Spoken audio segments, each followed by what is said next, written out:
It's another day, the sun is shining. Got to know what's going on around you. Wake up, it's the time to motivate your mind. Come with me, let's make this moment brighter. Wake up with the Bahamas at sunrise. Come on and wake up with the Bahamas at sunrise. Wake up with the Bahamas at sunrise. Wake up with the Bahamas at sunrise.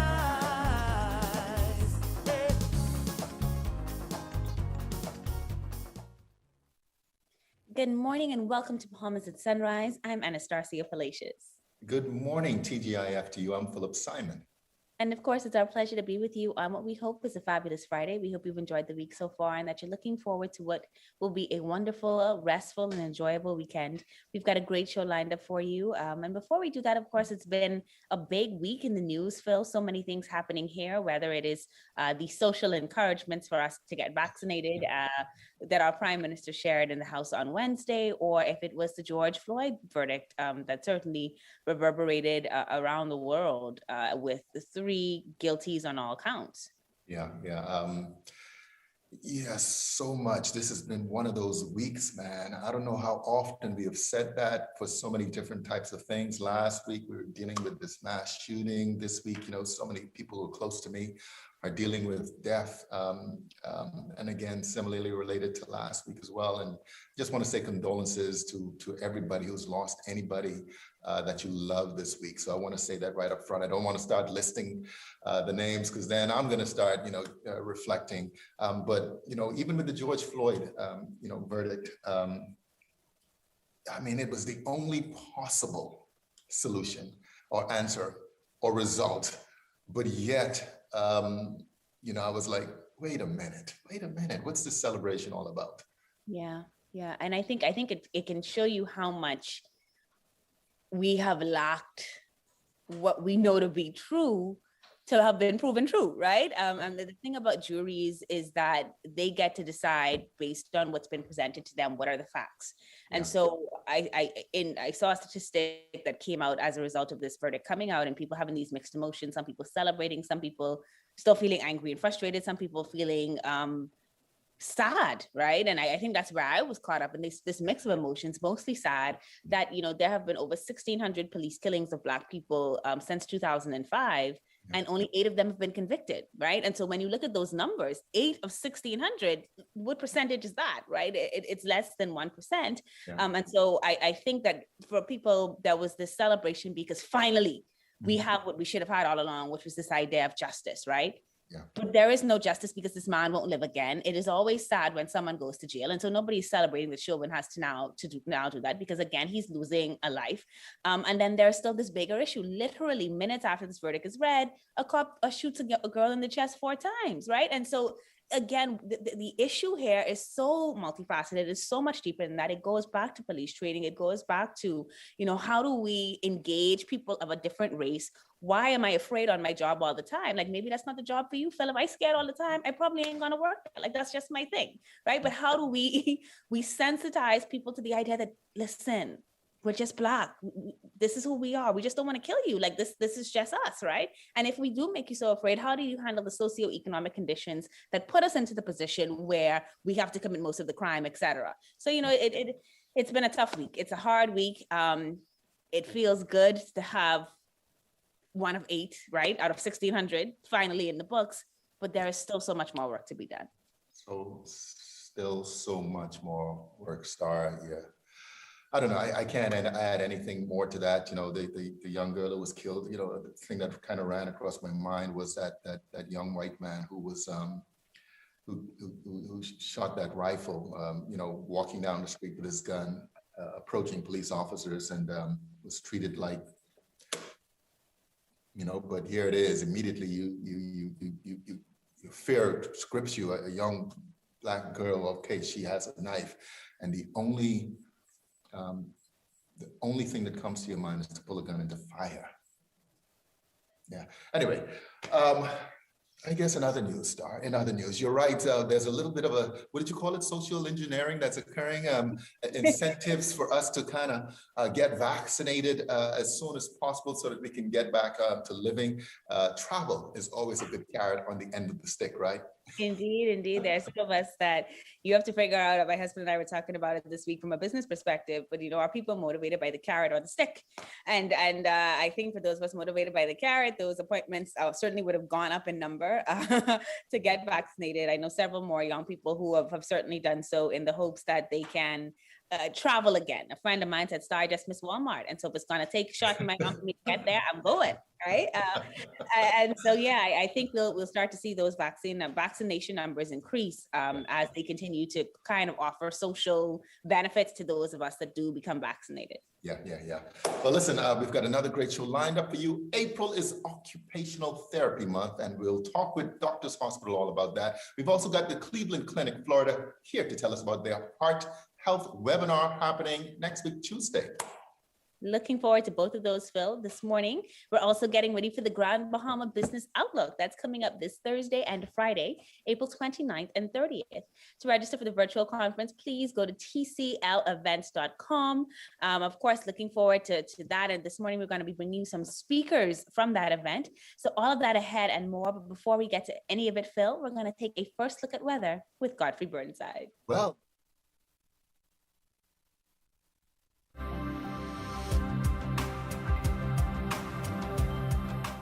Weather at Sunrise, brought to you by Bahamas First.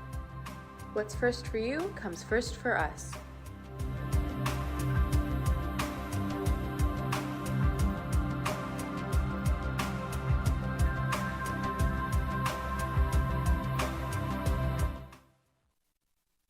Thank you, Star. Good morning, Bahamas. In your first look at weather sunrise, a weak frontal boundary just to the south of the province this morning, moving slowly west southeast. High pressure will be behind that. For today, we're looking at a mix of sun and clouds. There's a chance of a few passing showers. High temperature 84 degrees Fahrenheit. Tonight, partly cloudy and mild. Low going down to 68 degrees Fahrenheit. And in some regional highs and lows across the Caribbean, Barbados 83 and 77. In Jamaica, 80 and 68. In Trinidad, 87 and 75. And the Turks and Caicos Islands, 86 and 70.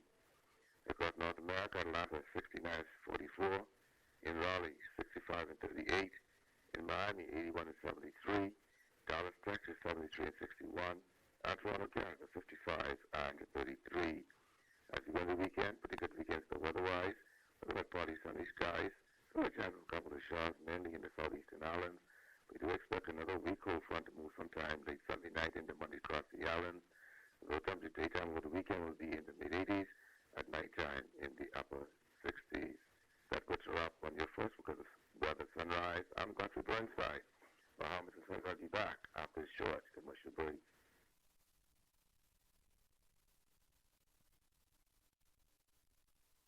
First, it's more than just our name, more than just our achievements. It's our nature, and it's where we put our customers. At Bahamas First, we've refreshed our look, but our nature remains the same. We design insurance solutions that protect our customers from life's uncertainties, whatever they may be. We equip you for the future so that you can recover stronger. Bahamas First, what's first for you comes first for us. Where do we go from here? To find out, join us at Grand Bahama Business Outlook, Thursday, April 29th, Friday, April 30th. Speakers include Senator Honorable J. Kwesi Thompson, Greg LaRota, Dr. Charles Diggis, Gravette Brown, Joy Dribbaloo, Dr. Marcellus Taylor, Dr. Monique Pratt, Honorable Michael Pintard, Karen Roll, and Glenette Fowler, along with representatives of the IDB. Register at www.tclevents.com or contact Margaret Albury at the counselors at 242-322-7505.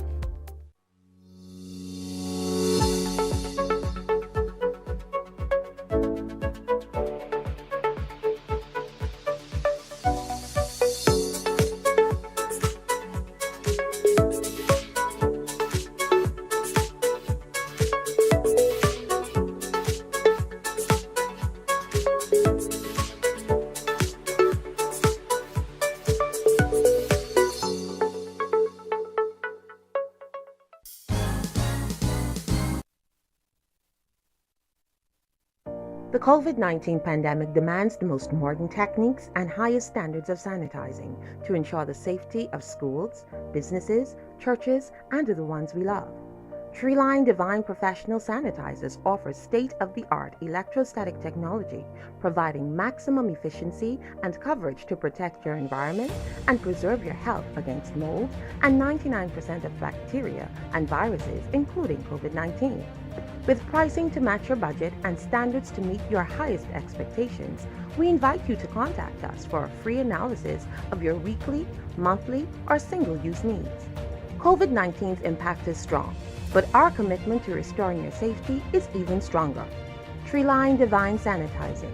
Spread confidence.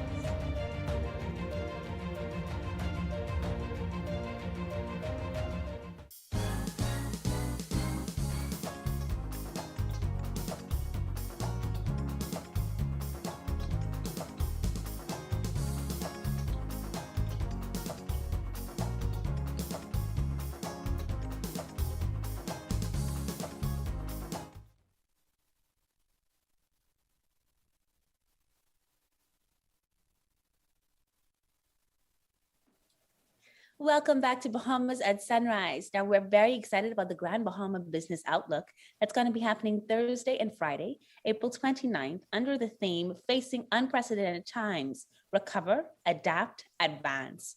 Our next guest will engage in the panel discussion on sustainable development. He's Mr. Standford Morse, and he's the program coordinator of the Reconstruction with Resilience in the Energy Sector in the Bahamas program with the Ministry of Finance.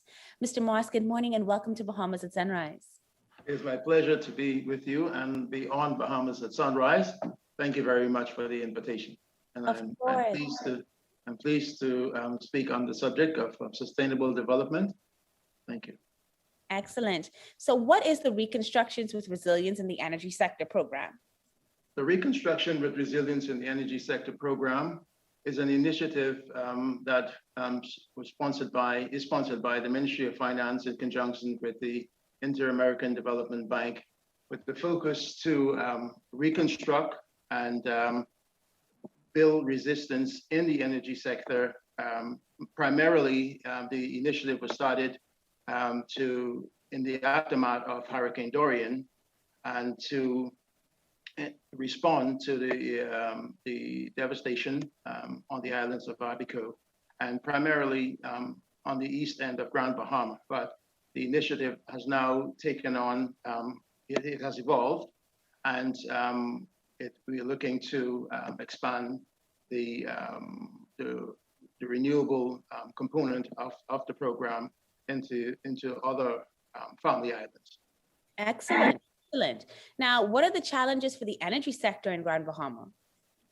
Well, the energy sector in Grand Bahama has similar challenges as New Providence, and that is the original designs primarily didn't have any redundancies in it, and so it will require a new thinking, new designs, new strategies, and to allow for some duplication of the system in the event that when these climate-related disasters recur, you have an alternative source of supplying the electrical services to the residents in the various communities, and so that will require,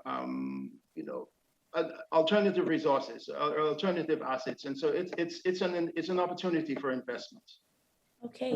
Yes. And as we talk about the investment, I guess one of the things that has to happen almost immediately is creating resilient infrastructure, right? Like that's the way to make it happen, so that if these storms come, for the most part, your systems can sustain them. Are there any plans on that? Is there a focus on that to rehabilitate the energy sector in Grand Bahama? Yes, and so just let me say that we, about 2 weeks ago, the technical team from the Ministry of Finance, from this unit, the Reconstruction with Resilience in the Energy Sector, we visited Grand Bahama, and so we would have driven down to the eastern Grand Bahama and taken a ferry across to Sweetings Key, where the Hurricane Dorian actually came ashore on the east end of Grand Bahama. And just to look in that area, and so what the program is tasked with is finding locations that are high elevations, and what the my instructions is to install microgrids, hybrid microgrids, renewable systems, and that will include a microgrid along with backup generators, and just in case the power goes down in the aftermath of a storm, it's isolated, and these communities will be able to restore. These systems will allow the restoration to be much faster, and you would not have to wait for light poles or long transmission lines to have to be installed to get the service, or perhaps say in the case of Abico, where you have subsea cables that runs between islands. If those cables get damaged, then you need a system, an isolated system on each of these islands or each community, so that they can have the restoration of electrical services in the shortest possible time. That's one way. There are other ways, and just let me give you the example that is applied in Abico. As we speak, the Bahamas Electricity Corporation is installing metal poles which can withstand winds up 180 miles an hour, and so that's one way of resilience. The other way of actually creating resilience and sustainability is to install what we call a dual circuit. So you have electricity running on either side of the roadways, and so if the line breaks on the right side, you can supply the power from the left side of the road and turn it back in the other direction. And so that's a way. It's redundancy, but I think it's the new design now that's being installed in Abico, and so if it works, then just duplicate it into the other communities. Yeah, I think that's brilliant, right? And we call it a redundancy, but that's why you need it, because there are times when something happens and you hope that this will then work. And so this is exciting times. And, sometimes this is what destruction does. It brings new ideas to the fore. It causes us to change things in the way that we think. Is there going to be, I hear you talk about Abaco and BEC. I hear you talk about East End Grand Bahama. Will you be working with the Grand Bahama Port Authority to kind of see this happen throughout the island, or will you just be focused on East Grand Bahama? Well, primarily, I mean, the pre-feasibility study for East Grand Bahama was done in conjunction with the Grand Bahama Port Authority, with the Grand Bahama Power Company, I should say, and so. Yeah, it's a collaborative effort. You have to engage the people in the areas who understand. It's Grand Bahama Power Company network, and so even though I'm talking about these microgrid systems, there, and perhaps even with the solar rooftop, that's another option as well. Those systems has to be tied to the grid. The grid is operated by the Grand Bahama Power Company, and so definitely we will be partners with the Grand Bahama Power Company in any initiative that has to do with the supply of the power generated from these microgrids and so forth. And as a matter of fact, there is a substation in the vicinity of the Equinox facility, just outside of. Forgive me, I didn't get all of the settlements correct, but I think it is just outside of McLeanstown, in between McLeanstown and High Rock. There's the Equinox facility, and the Grand Bahama Power Company has a substation there, and so that is a prime location. It's high, it's away from the coastline, and so we're definitely looking to have that discussion with them in more details as we progress. So, before we go, and I could talk to you all day about this, both interested in sustainability and just, of course, the way that we develop moving forward, given these storms. But we want people to come to the Business Outlook to hear more of what you have to say. Before we leave, though, Mr. Moss, how will this impact the way that we source energy overall? I mean, we know that the cost of energy is extremely high, and it also impacts even just the way that we do business because the energy cost is so high. As we look to develop these new sustainable models, do you think we will see a decrease in the amount that we spend on energy? Oh yeah, of course. I mean, the beauty of these technologies is that every 6 to 12 months, some entity or some research is always ongoing, and people are looking to make these systems more efficient, and the more efficient they get, and the more the production and the interest is given to the sector, the cost will go down. And so that is very optimistic. And in addition to that, there is an environmental component to this as well. We talk about sustainability, and we all know the impact of fossil fuel on the environment. And so, we want to breathe cleaner air. We have an abundance of sunshine in the Bahamas, and so I think it should not be hard to imagine, us using. We have sun, 366 days out of a year, if you want to say that. So why not maximize our potential? And, there's a socioeconomic benefit from this as well. And so that's what you just mentioned. And reducing the cost of electricity is always a great way of stimulating your economic output. Excellent. Yes. Well, Mr. Moss, I want to thank you so much for joining us this morning on Bahamas at Sunrise. Great conversation here, and I'm sure it's going to be even better when you're on this panel the 29th and 30th. So thanks again for joining us this morning. Thank you very much, Ms. Parker. It's been my pleasure. You're watching Bahamas at Sunrise. We want to remind you that you can register now for the Grand Bahama Business Outlook virtual conference. It's a virtual conference this year, but it's going to be a dynamic one. So please do so at tclevents.com. We'll be right back. Thank you.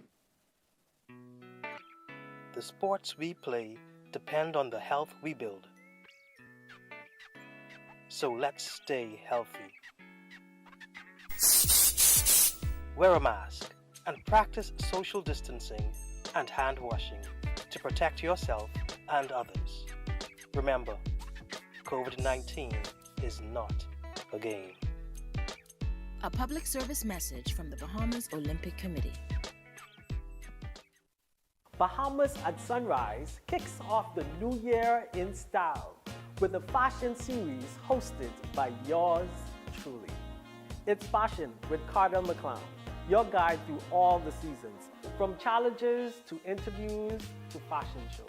We'll help you create your style, build your brand, and celebrate the best in Bahamian fashion. It's big, it's bold, it's Fashion with Cardell McClown.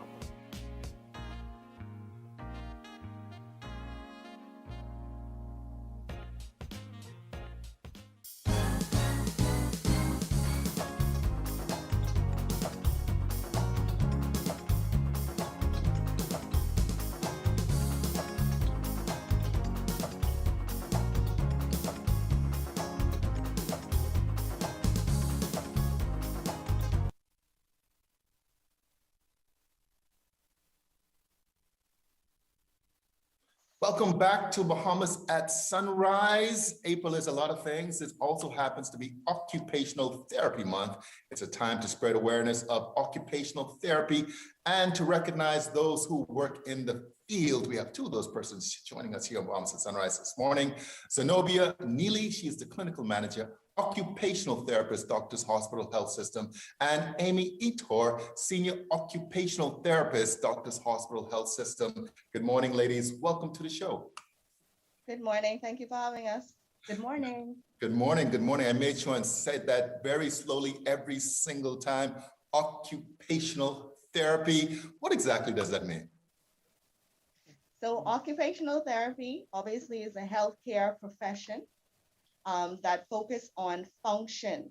Our goal is to, with every patient that would sustain an injury, an illness, or a disease, the goal is that that patient will be able to resume their prior level of function. They would be independent as possible, and when that is much of a challenge or probably not possible, they're not able to come to 100% of function, that's where we would use interventions of environmental modification or adaptation, as well as adaptive equipment. So at the end of the day, we want all of our patients, no matter what they experience, to be able to still participate in those activities that are meaningful to them, that's purposeful, that helps them to feel whole and definitely ensures quality of life. So this really relates to any type of illness or injury, whether that's physical, I mean, or even mental. I mean, what are the myths? What are some of the misconceptions around OT, as you say, Amy? Well, for occupational therapy, they say that that we help people find jobs. That is definitely no. We are here to help them to return to their jobs or to return to their regular function as before, but definitely not to find jobs for them. Yeah. So occupational therapists, we also work with a wide range of ages. So children, adults, the geriatric population.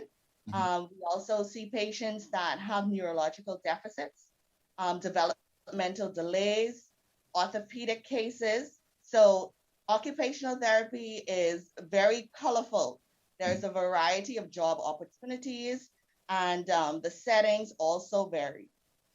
Well, talk a little bit about those settings. I mean, okay, so who qualifies? I mean, you started to list some of the persons who qualify for occupational therapy, but how does it literally work? How do you get to that point, and how does somebody get referred to you?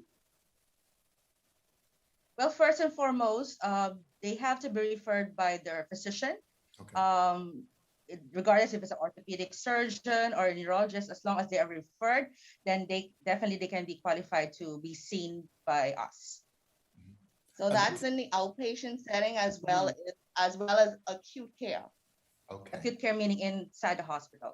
Inside the and also home care as well. Okay, yeah, I think I'm a little bit familiar with the home care for different types of conditions. So obviously this has been around for a long time.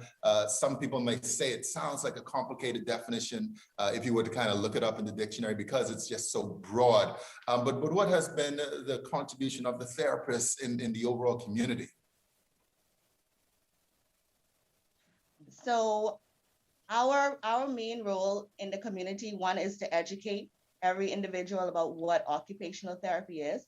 But for those patients that require our skill services, the first thing that we would do is identify those areas where there is deficit, where your condition has now hindered your ability to return to work, to drive, to dress yourself, to take a bath independently, especially if that was something that you did prior to your injury. After those areas of deficits have been identified, then we will continue with tailoring an intervention or a treatment plan that is specific to that individual and their goals and what's meaningful to them. And then we use those interventions that are evidence-based to execute the treatment plan so that they can get back to work. And not only that, we also educate not only the patients, but also their family members as well, because we want to make sure that whatever management we do is to have a very good carryover. Because we know as a therapist, we only see them maybe 3 times a week for only an hour. So the rest of the hours is on them. So they have to work together, not only with the patient, but also with the family as well. Yeah. And also in the industry, sometimes we are being called to do education in offices to make sure that they have very good ergonomics, meaning to say, for example, in the computer, patient may have some problems in the back or any wrist. So maybe the problem is the workstation. So we can suggest like to improve or to have a better chair or to have a wrist. The wrist support. Yeah, wrist support or wrist pad. Placement of the keyboard, placement of the monitor at your work desk, just so that you reduce the risk of injury at work. So obviously COVID has impacted our way of life, everything over the last year and a half. Has there been any, I guess, patients who may have suffered from COVID? Have you seen a link between what you do and COVID over the last year and a half? Definitely. So COVID has definitely presented a lot of challenges, but it has also opened the doors of many opportunities. So this would be, the first time that we're working directly with COVID positive patients. So you might have a patient that comes into the hospital with COVID. However, they are also suffering with other conditions that we can treat. So for example, a patient initially is maybe has a stroke, right? And unfortunately, they have a COVID.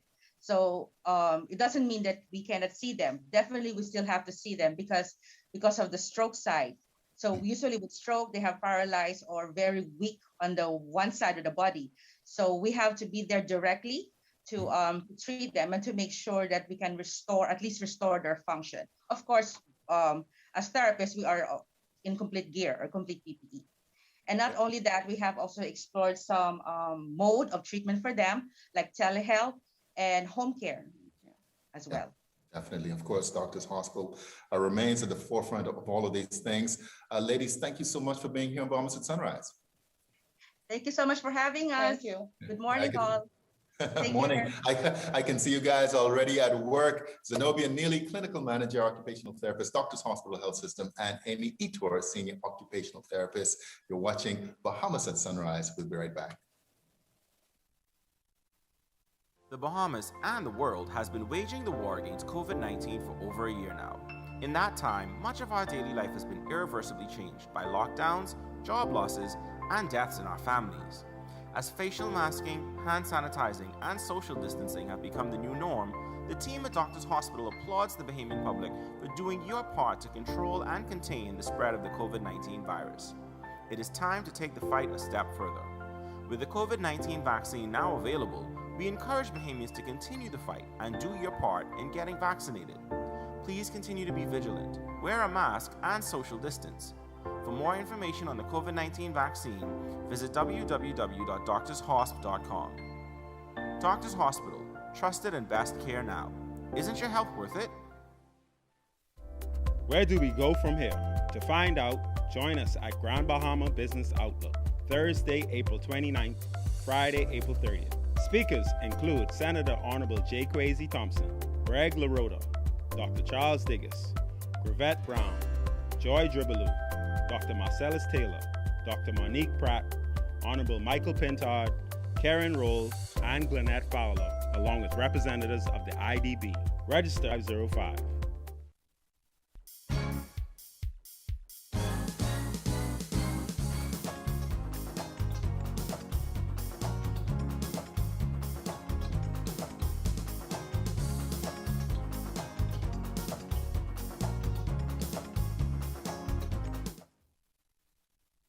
Welcome back to Bahamas at Sunrise. Thank you for staying with us. We're at the halfway point on what we hope is a fabulous Friday for you.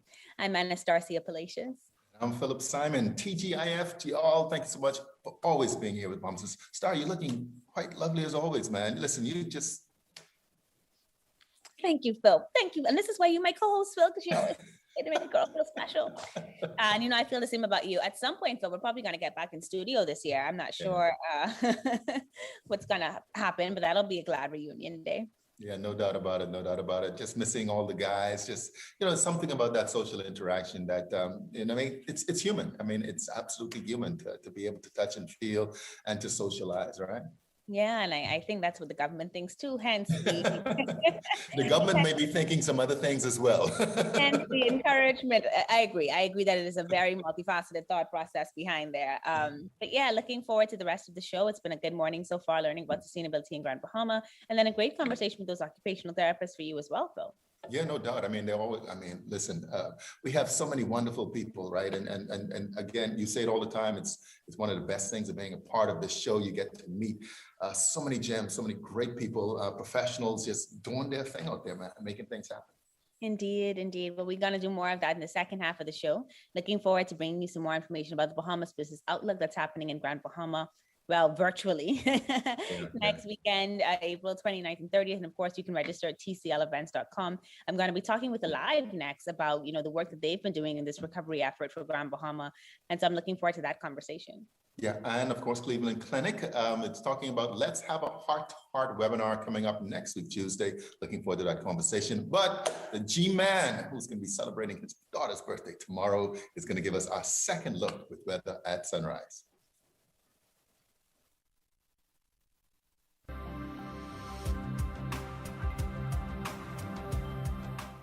Weather at Sunrise, brought to you by Bahamas First. What's first for you comes first for us.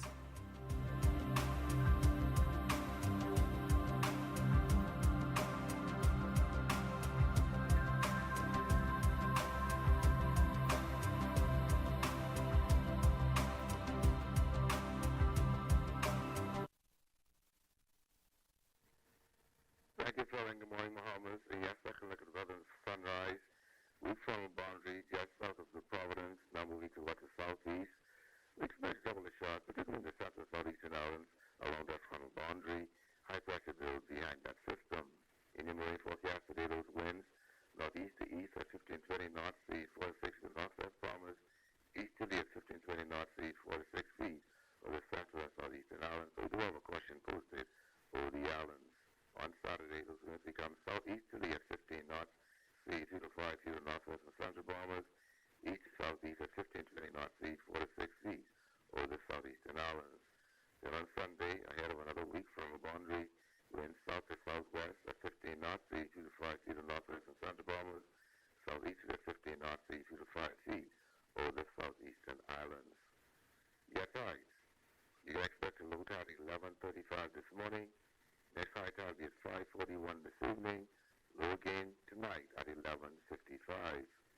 Sunset 7:34 this evening. Rising at 6:39. UV index 8. The water temperature 75 degrees Fahrenheit. Honeymoon phase now moving towards the full moon.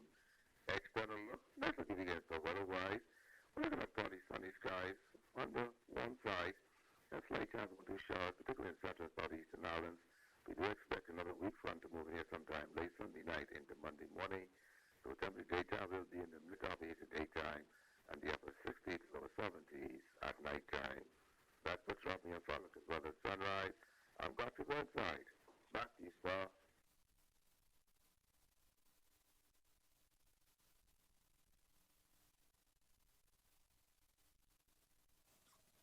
Thank you so much, Godfrey. Well, we are going to be talking with Aliv when we go to that Grand Bahama Business Outlook next week. And remember that our theme is Recover, Adapt, Advance. And we're going to be finding out more about that in particular from a communications perspective. Very happy this morning to be talking with Kendrick Delaney. He's a Senior Business Development Manager for Aliv. Good morning, Mr. Delaney, and welcome to Bahamas at Sunrise. Good morning, everyone. How you doing, Sarah?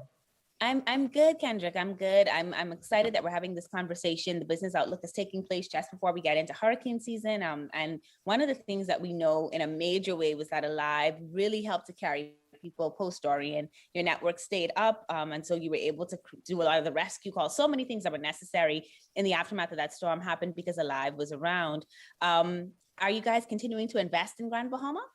Absolutely. In our office, we like to say that we have 4 key pillars in our network. Is one of them. We're really proud that during the storm, we did what we did do best, which is deliver a best quality network. And as we move forward with Grand Bahama and across the Bahamas, we're just investing in those technologies that keep Bahamians connected on a quality network.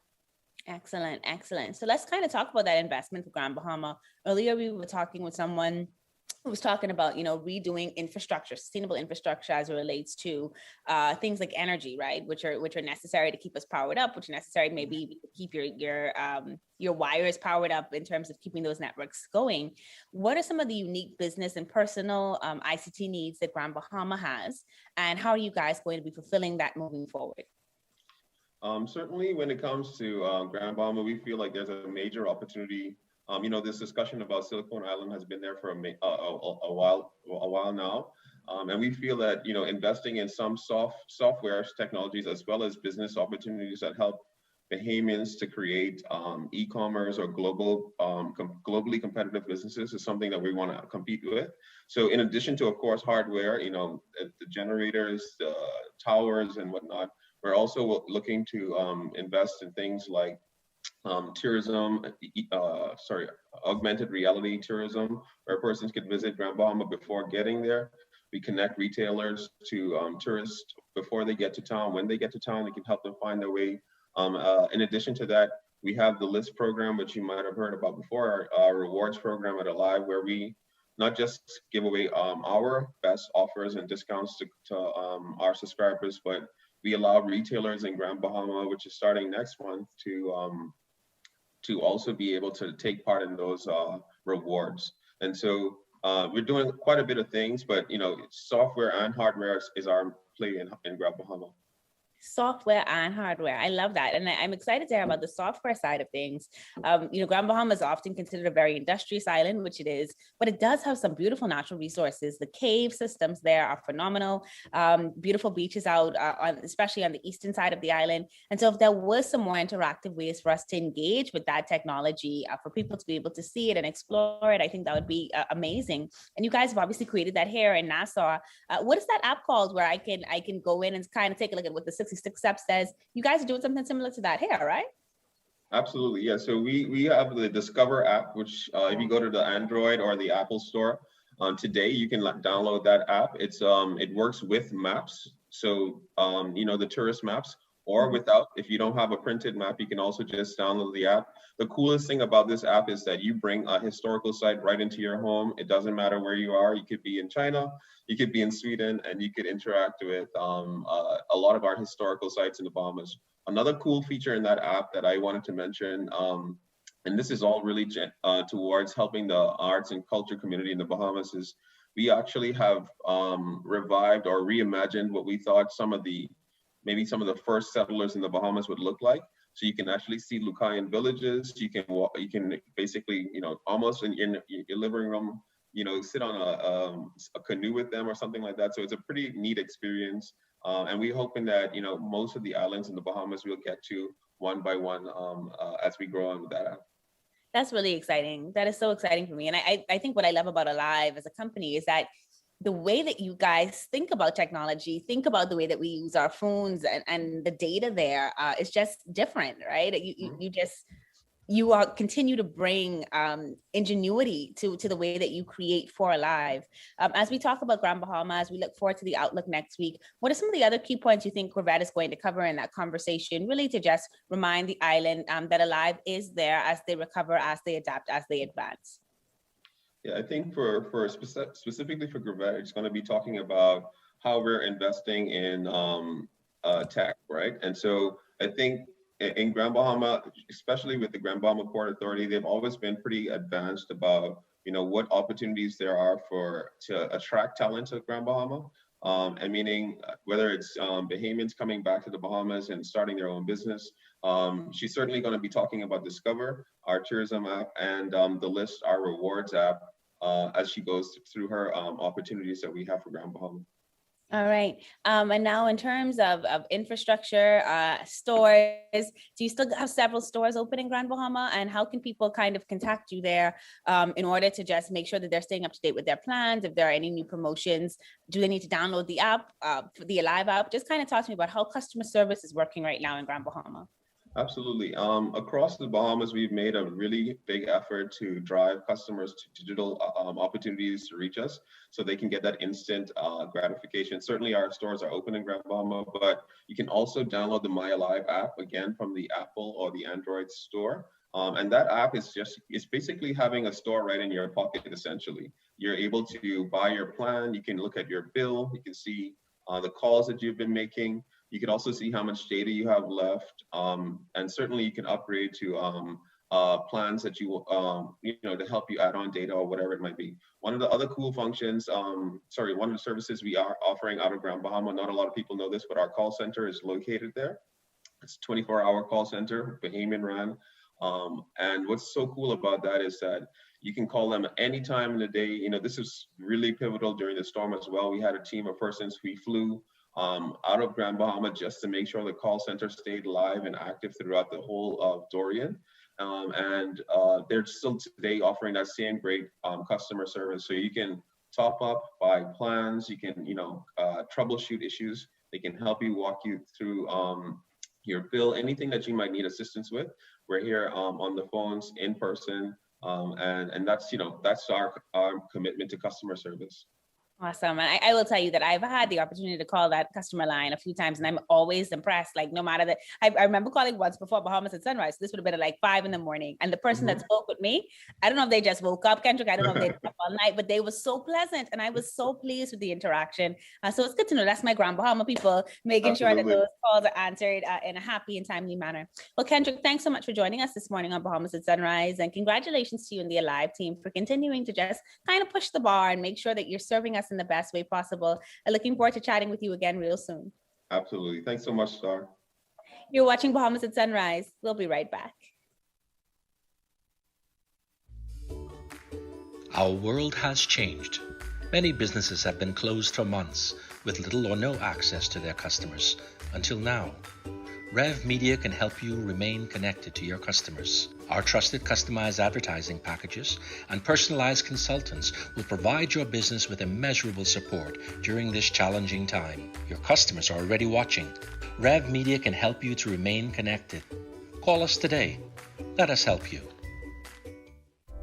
Where do we go from here? To find out, join us at Grand Bahama Business Outlook, Thursday, April 29th, Friday, April 30th. Speakers include Senator Honorable J. Kwesi Thompson, Greg LaRota, Dr. Charles Digges, Gravette Brown, Joy Dribbaloo, Dr. Marcellus Taylor, Dr. Monique Pratt, Honorable Michael Pintard, Karen Roll, and Glenette Fowler, along with representatives of the IDB. Register at www.tclevents.com or contact Margaret Albury at the counselors at 242-322-7505. One thing, two things, blue thing, all things, things that are small, things that are grand, things that fit just right, and in the palm of your hand. Fox Hill Nursery, a large selection of garden supplies. If you can see it in your mind, you can find it at Fox Hill Nursery.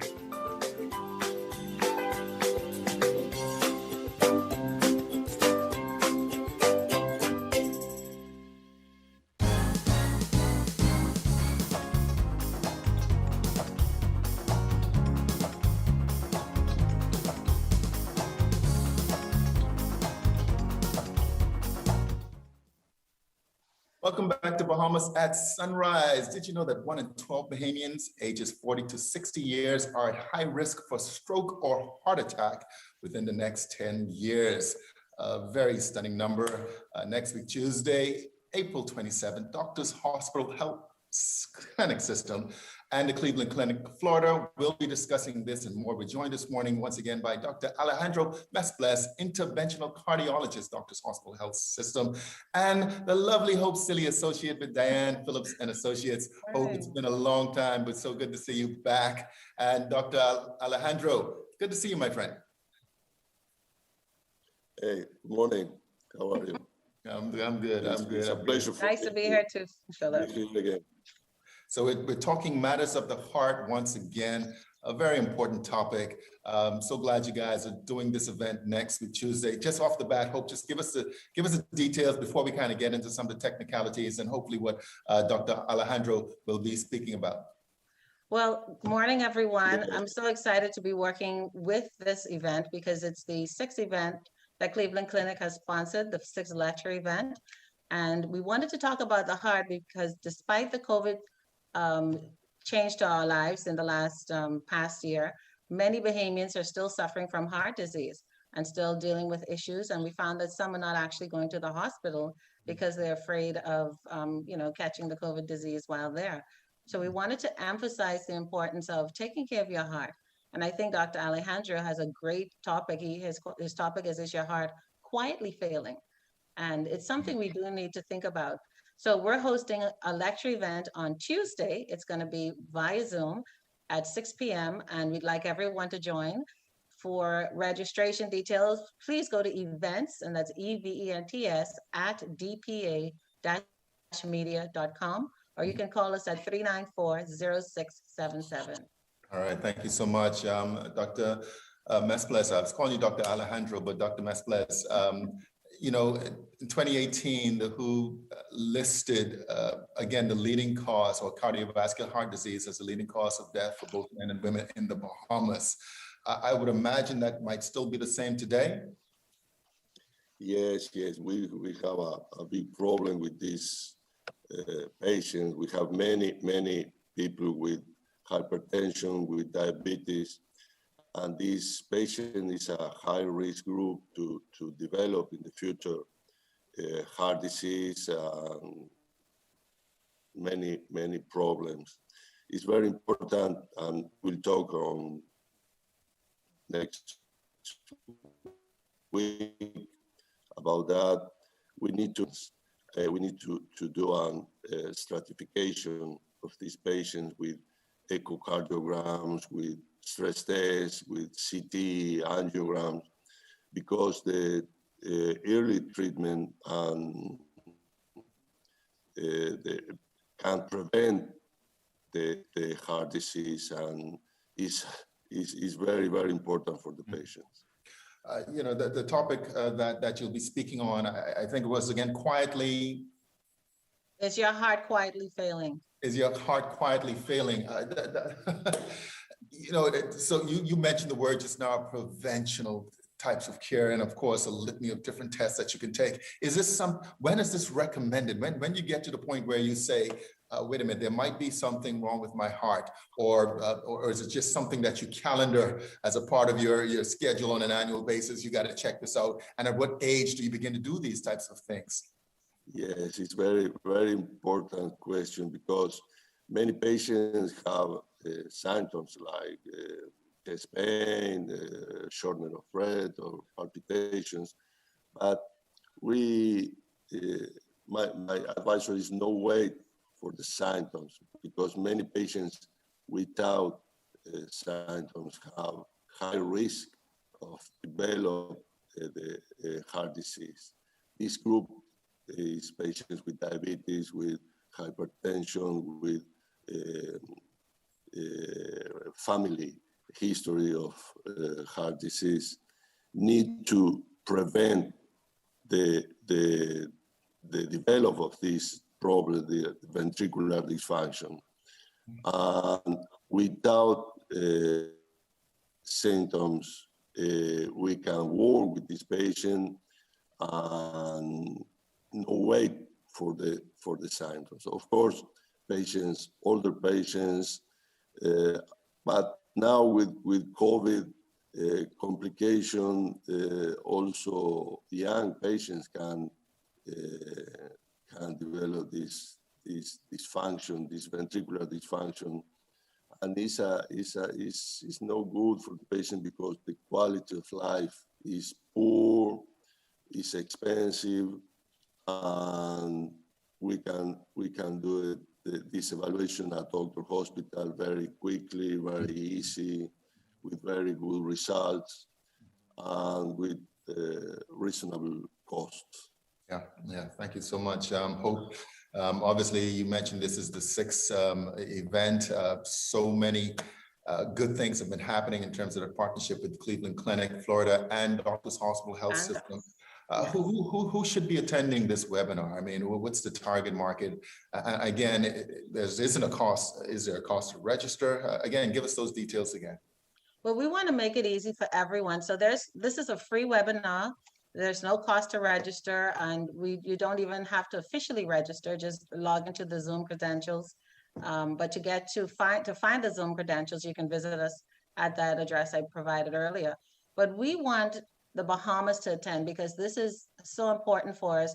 We have one of the highest obesity rates in the world. We have so many other underlying chronic diseases in this country, and we're really a young nation. So it's really our lifestyle, our diets, and we're not active enough. I think more of us are trying to eat healthy and trying to stay active, but the numbers haven't really reflected that yet. So we need young and old to attend because, like the question is asking, what's going on the inside with your heart? We may look great on the outside, but it's what's happening on the inside.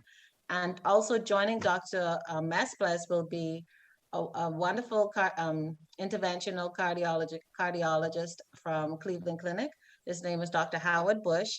And he has worked with Cleveland for over 31 years to help to make them the #1 cardiology center in Florida and the USA. So we're very excited to have him join us.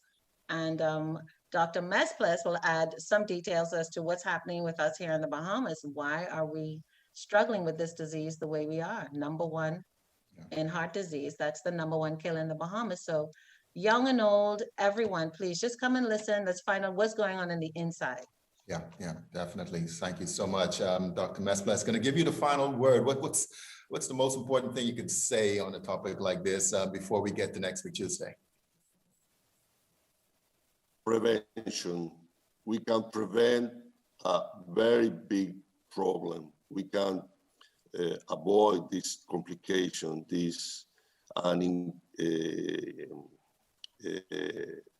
patient can be a normal life, increase the quality of life of patients with diabetes, with hypertension, with a right treatment, and early, no wait for the complications. We need to prevent this situation, and we will talk about that on Tuesday next week. All right, great. Prevention is definitely better than cure. Dr. Alejandro Mesplus, interventional cardiologist, Doctors Hospital Health System. Thank you so much, sir, for once again being here on Bahamas at Sunrise. And thank you. Yeah. And he is joined by Hope Silly, Associate Diane Phillips and Associates. Give my regards to Anton. Thank you so much. Thank you, Philip. Have a great day. All right, you're watching Bahamas at Sunrise. We'll be right back.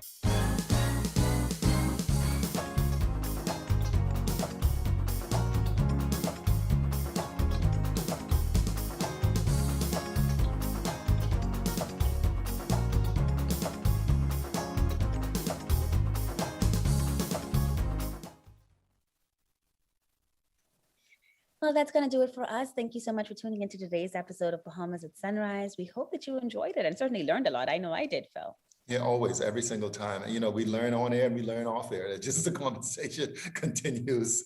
But such a pleasure. I mean, when you look back and you think about those statistics, particularly for heart disease, it's a serious topic. Yeah. And I'm so excited to say this, and I had forgotten until you said that just now, that one of our viewers, her daughter is a swim coach, and she coaches my daughter. She and I swim together as well. But she was saying that her mom had lost a lot of weight over the last 4 years, and she's been doing it because she's been paying attention to these conversations we've been having on Bahamas at Sunrise. So that made me feel really good because I'm like, we talk about this all the time. Phil, you and I are both on our own health journeys. But it's so important that we pay attention to the numbers, and they are there for heart disease. They are there, as we talked about COVID and how much, our population is predisposed because of hypertension, diabetes. It always comes back to what we're eating. And so I don't think we can have the conversations enough. Our health is our wealth. Like, it costs so much money to be sick, Phil. And of course, it costs a lot to eat well. It costs a lot to exercise sometimes, right? If you want to go into a fitted program, we've got these beautiful beaches. But if we remain committed to spending the money now rather than later when it costs us so much more, we'd be so much better off. And I know that there are some people who just can't afford it. So we have to continue to work on how we handle that. But yeah, it's important that we get it together. Yeah, no doubt about it. And of course, many people don't even have the insurance, especially when those costs skyrocket. It's not cheap. It's not cheap at all. Listen, you got one life to live. Make it count. Indeed. Have a great weekend. We'll be back with more on Monday. Bye.